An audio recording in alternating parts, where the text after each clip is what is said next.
בואו נדבר על הפער בין ידע לפעולה, ואיך מערכת אחת מנסה לגשר עליו.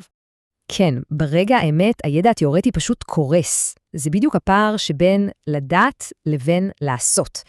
בדרך כלל, האינסטינקט הראשון שלנו הוא לנסות לתקן את המצב, אבל זה יכול לגרום לאדם מולנו להסתגר.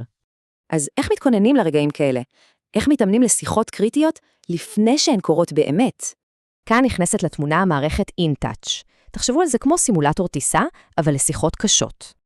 אז איך זה עובד? המערכת מבוססת על שני עקרונות, מרכז ידע וסימולציות אדפטיביות. החלק הראשון הוא מרכז הידע. הוא נוטל את הכלים והביטחון להתמודד עם כל שיחה בכל זמן ומקום. אבל ידע זה לא מספיק, וכאן ה-AI האדפטיבי של המערכת הופך את התיאוריה לפרקטיקה. ה-AI מנתח את סגנון התקשורת בזמן אמת, ומתאים תרחישים כדי לאתגר בדיוק בנקודות הנכונות. וכל האימון הזה לא סתם, הוא מבוסס על מתודולוגיות קליניות מוכחות שמצילות חיים. המודל הראשון, QPR, הוא בעצם כמו החייאה, אבל למשבר נפשי. המודל הזה נותן 3 צעדים פשוטים וברורים: לשאול, לשכנע ולהפנות לעזרה מקצועית. המודל השני הוא רעיון מוטיבציוני, שזו ממש אמנות. לומדים איך ליצור שותפות במקום התנגדות. זה עובד עם מודל שעלה.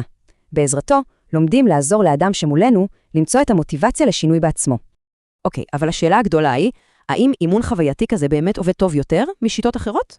והתשובה היא חד משמעית כן. תראו את המספרים, 80% שימור ידע מסימולציה, לעומת 15% מלמידה פסיבית. ומה זה נותן בפועל? הפחתה בחרדה בשיחות אמיתיות, יצירת שפת חוסן אחידה ושיפור אישי מדיד. כי בסוף, שיחה אחת באמת יכולה לעשות את כל ההבדל, ואימון הוא מה שהופך ידע למיומנות מצילת חיים.